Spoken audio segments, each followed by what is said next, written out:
Hi everyone, welcome to this video and this is O2IS Academy. So my name is Kritika and we are moving forward with our series जिसका नाम है The Balokra series by Jagmohan बलोकरा जो आपके Wonderland लिखी गई है उसको हम यहाँ पर कवर कर रहे हैं. इसमें जो भी आपके वैल्यू एडिशन है वो कर रहे हैं and this is the 17th lecture going on. Wonderland का ये 16 चैप्टर चल रहा है. उसका जो हिस्ट्री का चैप्टर है बेसिकली इस बार हम हिस्ट्री यहाँ पर कवर कर रहे हैं. इसमें जो एंशिएंट हिस्ट्री है, मिडीवियल हिस्ट्री है, वो हमने ऑलरेडी कवर कर ली है. आज हम आगे बढ़ने वाले हैं आपके सिख रूल से और आपका जो गोरखास का इन्वेजन हमने यहाँ पर देखा है. So if you guys have any kind of questions queries, क्योंकि लोगों को बहुत सारी प्रॉब्लम्स आ रही हैं पढ़ाई करने में, कैसे याद रखना है, क्या करना है, you can contact me on the Instagram handle या फिर जो अकेडमी का नंबर है वो भी हमेशा अवेलेबल रहता है. You can call and ask for help what ever you need. About the notification, उसके बारे में परेशान नहीं होना है क्योंकि नोटिफिकेशन का कुछ नहीं है, आ जाएगी थोड़े टाइम में. थोड़ा टाइम लग रहा है लेकिन जैसे आपका जो सिलेबस है हमें पता है और कैलेंडर जो आपका HPPSC ने दिया है मई एंड वीक की वो बात करते हैं कि हम इसमें एग्जाम लेने वाले हैं. तो बेसिकली वो एग्जाम यहाँ पर ले ही लेंगे. इसके लिए तैयारी आपको अपनी पूरी की पूरी रखनी है. हिमाचल जो है हम इसी सीरीज के थ्रू यहाँ पर पूरा कवर करने वाले हैं. Need not to worry about that. बलोकरा को अब वापस से उठाना नहीं है because it's gonna waste a lot of your time, right. इन लेक्चर्स को बार बार पढ़ना तो पड़ेगा बिकॉज एक बार पढ़ के नहीं होगा. सो PDF इनके आपको हमारे टेलीग्राम चैनल पर मिलेंगे और मिलेंगे हमारी ऐप पर. सो हमारी ऐप पर भी अवेलेबल है, वहां से डाउनलोड कर सकते हैं. Talking about the test series, यहाँ पर आपको टेस्ट सीरीज भी अवेलेबल मिलेंगी एट 999. सो ये पहले 100 स्टूडेंट्स के लिए ही था लेकिन फिर क्या हुआ कि इसका जो प्राइस है, ओरिजिनल प्राइस है, वो काफ़ी ज़्यादा हाई लगा और इसमें काफ़ी अच्छा हमें एनरोलमेंट देखने को मिल रहा है. So this may be extended and so get yourself enrol as quickly as you can. Hurry in 999, right. तो ये है आपकी टेस्ट सीरीज. इसके जो फर्स्ट 3 टेस्ट हैं वो ओपन भी हैं, तो वो आप हमारी ऐप पर चेक कर सकते हैं कि आपको आपकी जो क्वालिटी है वो अच्छी है या नहीं. तो पहले 3 टेस्ट देख लीजिए, अगर अच्छे लगते हैं देन यू कैन बाय और you can just move on, right. So हम यहाँ पर बात करेंगे. आगे बढ़ने से पहले मैं थोड़ा सा आपको चीजें बताना चाहती हूँ कि हम देखिए जब भी पढ़ते हैं तो एक हमें सिख रूल देखने को मिलता है, गोरखास हैं एंड आपके ब्रिटिशर्स हैं.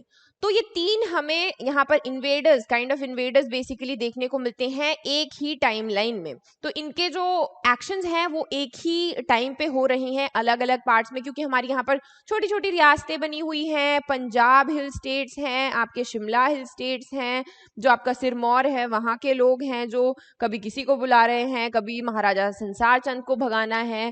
तो इस तरीके से जो है यहाँ पर हमें थोड़ा सा कोर्जन देखने को मिल रहा है. तो पहले हम सिख रूल पढ़ने वाले हैं, किस तरीके से ये यहाँ पर आए, क्या क्या हुआ. बैटल्स इंपॉर्टेंट है, बैटल्स के ऊपर क्वेश्चंस पूछे जाते हैं. Right a short note on this battle और दिस बैटल. उसके अलावा जो जो मैं आपको साथ साथ में बताती जाऊंगी कि that this is called the turning point in Gorkha invasion या this is called the turning point in Sikh rule. इनके ऊपर क्वेश्चन मेंस में जरूर पूछे जाते हैं और जो आपके प्री के पॉइंटर्स हैं वो तो हम साथ साथ में पढ़ते ही जाएंगे, ठीक है. तो चलिए शुरू करते हैं. तो देखिए सबसे ज्यादा आपका यहाँ पर ऐसा, ये सिख रूल जो है ये काफी पहले आ गया था. Not exactly rule but Sikh थे वो हिमाचल में काफी पहले आए थे. जैसे आपके गुरु नानक जी हैं तो वो 1514 AD में यहाँ पर आ गए थे. उसके बाद उन्होंने घूमे फिरे, वो अपनी 3rd जर्नी पर वहां पर घूम रहे थे. बहुत सारी जगह वो गए, जैसे आपका बैजनाथ है, कुल्लू, कांगड़ा, ज्वालामुखी, कुल्लू, सिरमौर एंड आपका लाहौल स्पीति. सो कभी कभी इस तरीके से इसमें आपका कोई और जो है स्टेट, जैसे शिमला लिख दिया जाएगा यहाँ पर, तो वो शिमला नहीं गए थे. इस तरीके से कभी कभी कंफ्यूजिंग से स्टेटमेंट्स आ जाते हैं, तो वो ध्यान रखना है बेसिकली कि कौन कौन सी जगह वो गए थे. उन्होंने यहाँ पर एक पास क्रॉस किया था, दुलची पास, आपका कुल्लू और मंडी के बीच में ये पास है. तो माना जाता है कि इब्न बतूता के बाद में he was one of the travellers जो इतना सारा यहाँ पर चले हैं.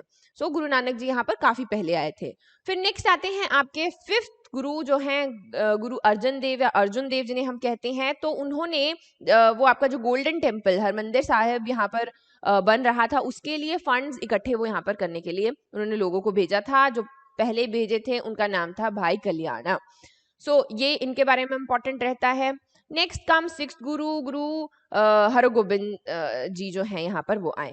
अब यहाँ पर क्या इंपॉर्टेंट है, उन्होंने किरतपुर की जो लैंड थी वो ली थी, और किरतपुर साहिब जैसे हम यहाँ पर देख सकते हैं वो यहाँ पर इनके टाइम पे बना था। बेसिकली जो कहलूर का राजा था उन्होंने यहाँ पर उनको लैंड दी थी, और फिर 1634 के आसपास यहाँ पर जो है टाउन बिल्ड किया गया था। फिर तो बहुत सारी चीजें हुई यहाँ पर, ये एक इम्पॉर्टेंट जगह बन गई सिक्स के लिए, वहां पर उनका जो मिलिट्री के लिए इम्पॉर्टेंट था हेडक्वार्टर्स बन गए। तो काफी एक इम्पॉर्टेंट जगह यहाँ पर हमें ये देखने को मिलती है।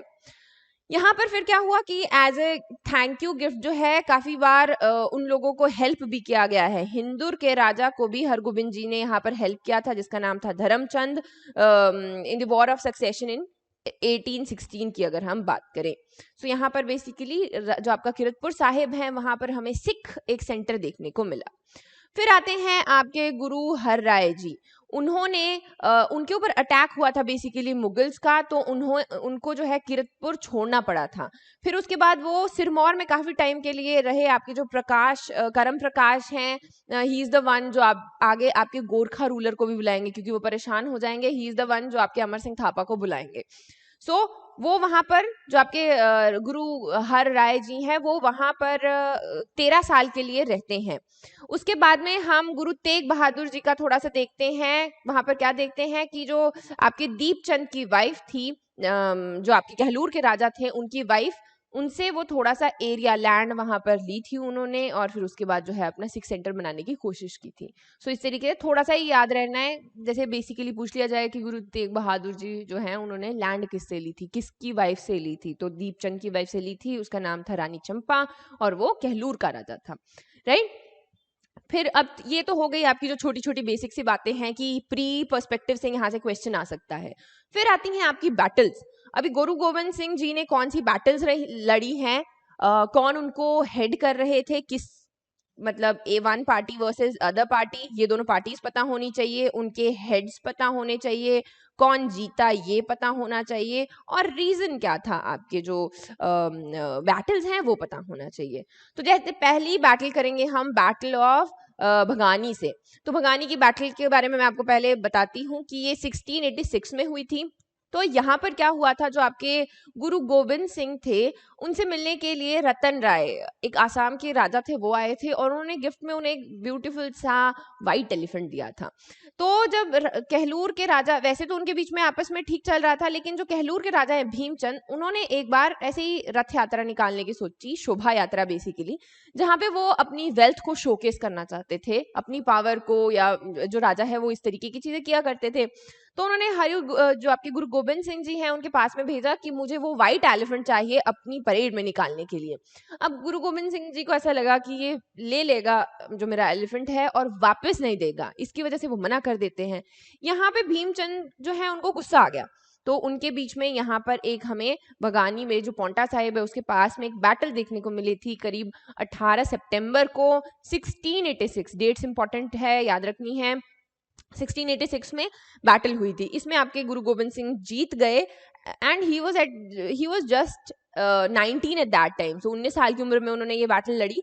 बाद में आपस में लाइक कोई ग्रजेस नहीं रखे उनके, और जो है उनकी जो है वहां पर दोस्ती हमें देखने को मिलती है। इसी की वजह से हम बाद में देखेंगे भीमचंद को, बाद में जब आपकी एक और बैटल होगी तब आपके गुरु गोविंद सिंह जी सपोर्ट भी करेंगे अगेंस्ट दी मुगल्स। सो इस तरीके से यहाँ पे इनकी जो एक मतलब दोस्ती हो जाती है, लेकिन रीजन याद रखना है, region was one white elephant, right. So next come the battle of Nadaun. अभी बैटल ऑफ नदौन मैंने लास्ट टाइम भी बोला था, हमने छोड़ दी थी, 1690 में हुई, बहुत इंपॉर्टेंट बैटल है। बैटल इंपॉर्टेंट इस तरीके से है कि यहाँ पर ये मुगल्स के खिलाफ लड़ी गई थी, और हिल चीफ भी थे इसमें, जो आपके हिल्स के राजा थे वो थे।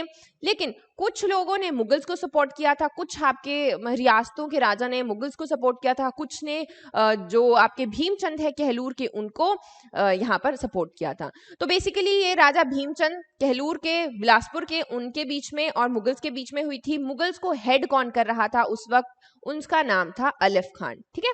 अब भीमचंद जो है उसको पता चल गया कि मेरी जो लाइक फोर्सेस है वो कम है, मैं हार सकता हूँ। Then he asked for the help of Guru Gobind Singh ji. तो वो वापस आए, उन्होंने अपने साथ में जो भी उनकी सिख फोर्स है, खालसा फोर्स है, उसको लेके आए, कुछ और हिल चीफ्स को लेके आए, और फिर उन्होंने आगे जो है यहाँ पर लड़ाई की। मुगल्स को यहाँ पर हम अगर देखें तो मुगल्स की साइड पे आपके राजा दयाल ऑफ बिरजवाल थे, और कांगड़ा के राजा जो थे वो मुगल्स की साइड चले गए थे। इसमें लास्ट में एंड में ऑब्वियसली जब गुरु गोबिंद सिंह जी ने वहां पर अपना योगदान दिया थोड़ा सा, तो भीमचंद जो है जीत गए अगेंस्ट दी गहलूर। फिर ये बैटल आ जाती है। फिर नेक्स्ट बैटल आती है आपकी 1704 में, the battle of Anandpur Sahib. अब ये भी अगेन, क्योंकि ये एज वी नो सिख्स के बीच में और आपके मुगल्स के बीच में टसल चला ही रहता था, तो यहाँ पर हम देखते हैं कि गुरु गोबिंद सिंह जी और मुगल फोर्सेस के बीच में जो है हमें यहाँ पर लड़ाई देखने को मिलती है। तो यहाँ पर क्या बात होती है कि हम जो है बैटल करेंगे। उस वक्त जो आपके मुगल फोर्सेस हैं, इसके दो लोग वहां पर आए थे, एक का नाम था दीन बेग और एक का नाम था पैदा खान। तो यहाँ पर क्या बात हुई कि हम लड़ाई करेंगे, लेकिन जो गुरु गोबिंद सिंह जी थे उन्होंने मना कर दिया था। तब तक उन्होंने इस तरीके का जो है प्रण ले लिया था कि मैं जो आपका वेपन है वो नहीं होल्ड करूंगा until unless it's for self defence. उससे ज्यादा कि मैं जो लड़ाई है I am not going to fight. तो सब लोग उनको मनाने की कोशिश करते हैं कि अभी जो है it's a very crucial time, और जो बेसिकली हमें जो है यहाँ पे प्रॉब्लम देखने को मिलेगा। तो इस तरीके से, लेकिन वो नहीं माने। तो एक चीज के लिए वो सेटल हुए थे, दैट वाज 1-on-1 कॉम्बैट। वो कहते हैं कि एक एक साइड से हम आपकी ये कॉम्बैट करेंगे, वहां से जो आपके मुगल्स के चीफ थे यहाँ पर पैदा खान वो आएंगे, और फिर यहाँ से जो है गुरु नानक देव जी जो है बैटल करेंगे। उस कॉम्बैट में जो इनके पैदा खान है वो हार गए थे, और दीन बेग जो है अपनी पूरी 5000 की करीब वो आर्मी लेके आए थे सिर्फ एक गुरु को पकड़ने के लिए। तो वो वहां पर अपनी आर्मी लेकर वापस चले जाते हैं। सो ये हमें देखने को मिलता है। लेकिन एक और जो एक इम्पॉर्टेंट इस स्टोरी में चीज है, दैट इज कि मुगल्स खुद नहीं आए थे। जो आपके हिल के चीफ्स थे, छोटे छोटे इधर उधर के पौंटा साहिब के पास में या जो एरिया है, वहां के लोगों ने उन्हें बनाया था, क्योंकि उन्हें लगने लगा कि जो गुरु गोबिंद सिंह की है, इनकी पावर जो है वो काफी ज्यादा बढ़ रही है, he is dominating in the hill states. इसकी वजह से उनको थ्रेटन फील हुआ कि हमारी गद्दी भी जा सकती है। इसी की वजह से उन्होंने जो उस वक्त औरंगजेब थे उनको बुलाया था। औरंगजेब उस वक्त मुगल रूलर हुआ करते थे, तो उन्होंने बुलाया था, राइट। इसकी जो नेक्स्ट बैटल है वो बहुत इंपॉर्टेंट है, क्योंकि ये आपकी मई में हुई बेसिकली ये वाली बैटल, और जो नेक्स्ट वाली है ये आपकी सितंबर में हुई। 1704 की ही बात है। तो यहाँ पर आपकी चमकौर की बैटल हो जाती है।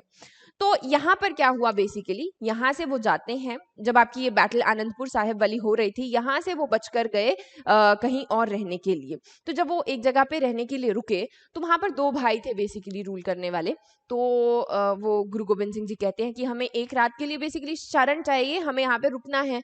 उनमें से जो दो भाई थे, एक तो मान जाता है, लेकिन दूसरा मना करता है कि जो मुगल रूलर्स, मुगल बेसिकली मुगल के लोग हैं, वो आएंगे वापस से बैटल कर सकते हैं, तो हमारे लिए अच्छा नहीं है, हमें नहीं रोकना चाहिए। लेकिन इस बात को जो है वहां पे सेटल किया जाता है कि चलो नहीं रख लेते हैं। और फिर उस वक्त जो आपकी खालसा आर्मी है उसके भी बहुत कम लोग वहां पर मौजूद थे, बाकी जो थे वो आगे निकल गए थे इस तरीके से, क्योंकि वो बैटल से अभी लड़के आ रहे थे, तो आगे पीछे चल रहे थे, and they already won the battle, right. So यहाँ पे इस तरीके का सिनेरियो हुआ। लेकिन वहां पर रात को हमने देखा कि जो आपकी मुगल आर्मी है, क्योंकि उनमें अभी भी एम्बिशन था कि हम क्या करेंगे, जो आपके दीन बेग थे उनने सोचा हुआ था कि हम पकड़ेंगे गुरु को और औरंगजेब के पास लेके जाएंगे, खुश हो जाएगा, हमें जो है प्रमोशन टाइप का मिलेगा, इस तरीके की चीज हुई थी। लेकिन यहाँ पर ऐसा हुआ नहीं। तो उन्होंने क्या किया, वहां पे सिर्फ 40 सिख मौजूद थे बेसिकली। जैसे आपकी केसरी इतनी एक बहुत ही इंपॉर्टेंट और बहुत ही बहादुर हमें बैटल देखने को मिलती है, बस उसी तरीके की यहाँ पर भी बैटल हुई। उन्होंने गुरु गोबिंद सिंह जी को वहां से बाहर निकालना था कि हम इन्हें बाहर निकालेंगे, बाकी वी विल फाइट।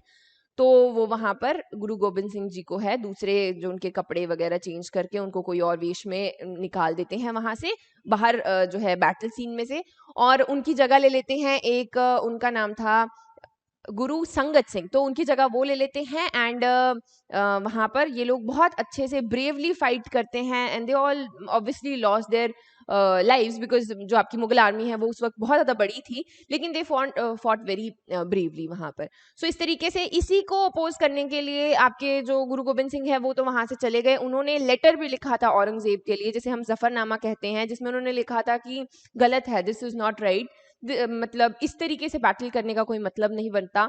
जो कुरान है उसमें भी कुछ इस तरीके की बातें लिखी गई हैं, लेकिन आप उसको भी फॉलो नहीं कर रहे हो, so what is the whole point of being like fighting this kind of battle. So 1705 में उन्होंने ये बैटल ऑफ चमकौर के बाद में आपका ये जफरनामा लिखा था।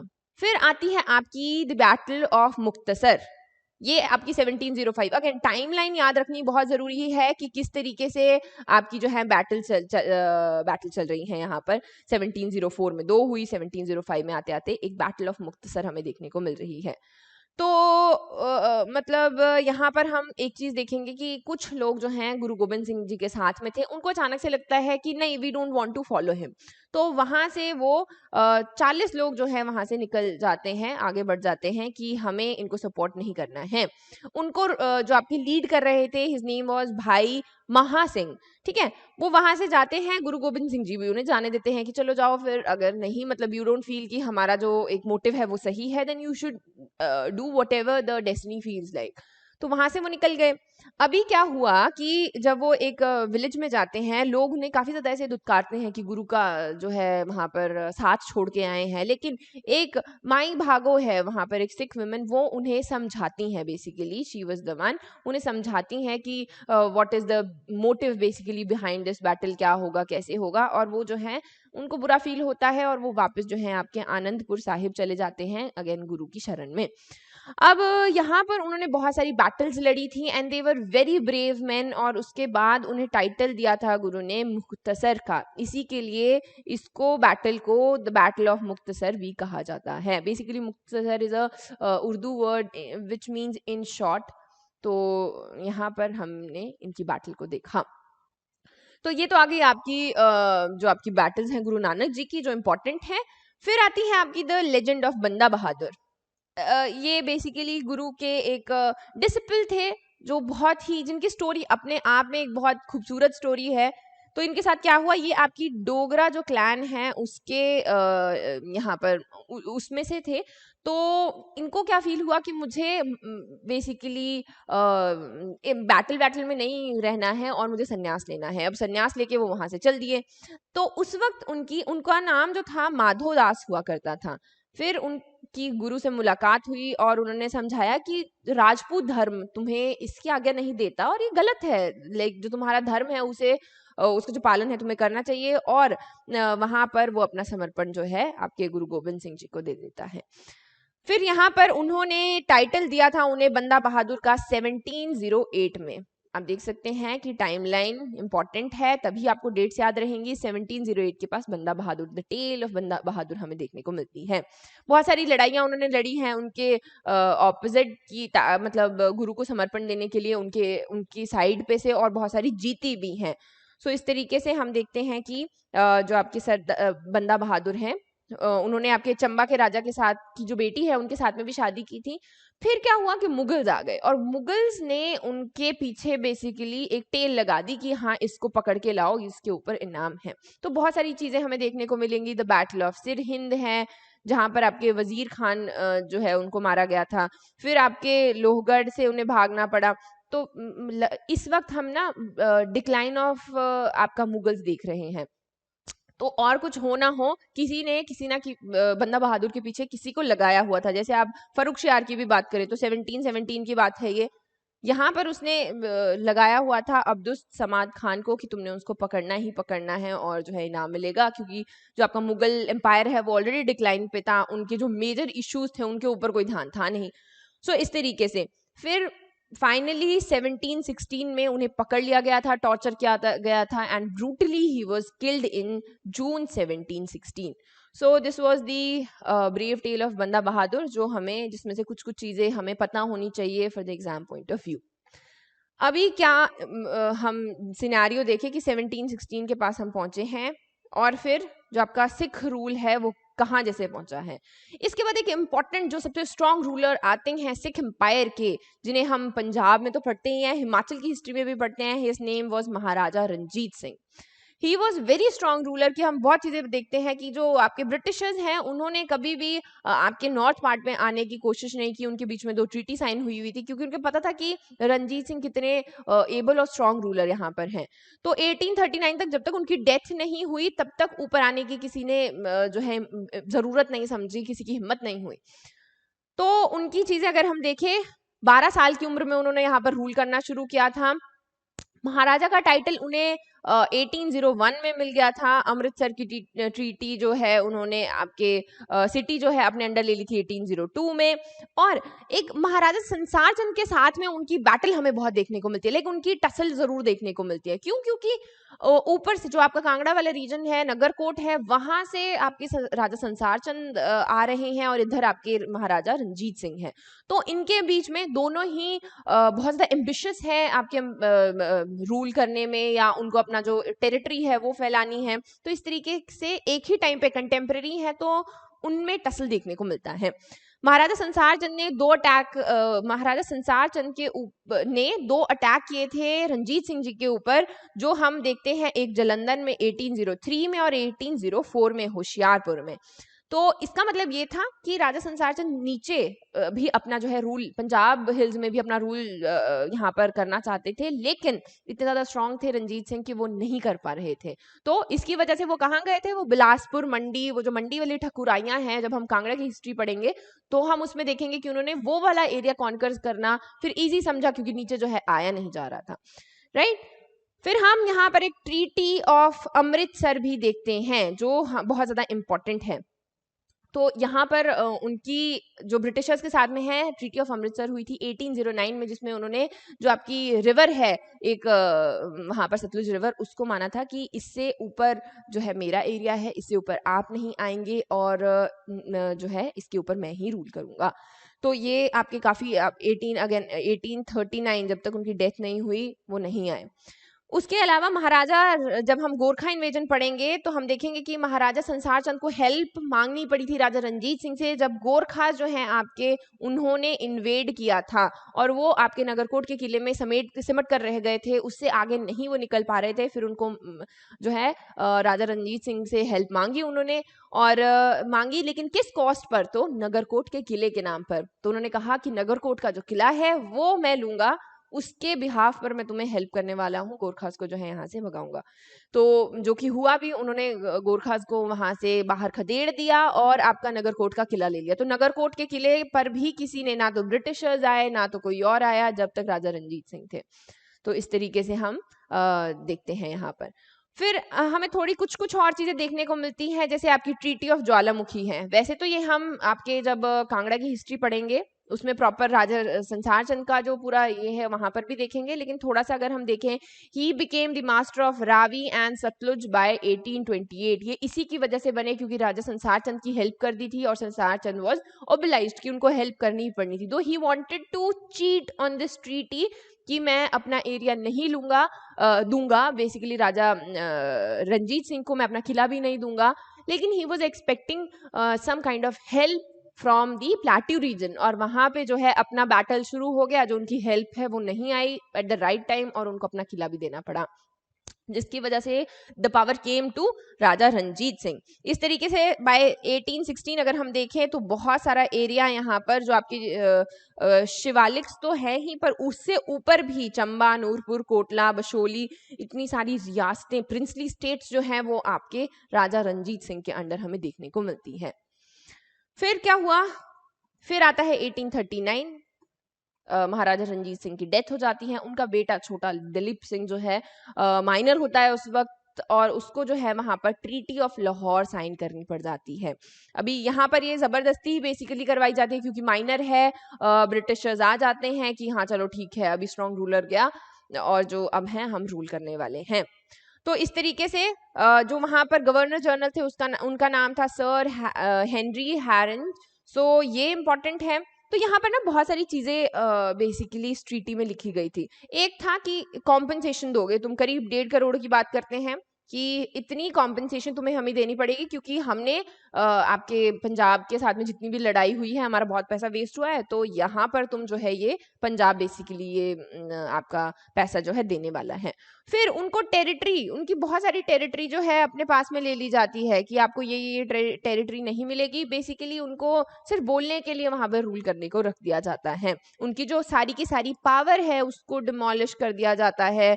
फिर आपकी जो रिवर है उसको बाउंड्री बना दिया जाता है। तो हम देख सकते हैं ट्रीटी ऑफ लाहौर के ऊपर क्वेश्चन पूछ लिया जा सकता है, तो इसको एक बार जो भी आपकी पीडीएफ है इसको अच्छे से पढ़ लेना है। तो यहाँ पर हम बात करते हैं कि इस तरीके की कंडीशंस रखी गई and he was a minor, he couldn't do anything at that time. So इस तरीके से बहुत सारा उनका जो टेरिटरी है आपके जलंधर दोआब की, उसमें बहुत सारी उनको छोटी समझ कर उनके पास थोड़ी सी जगह जो है वहां पर रह गई थी। सो ये थी आपकी सिख रूल की जितनी भी हिस्ट्री रही है किस तरीके से, and the great Sikh empire came to an end after this.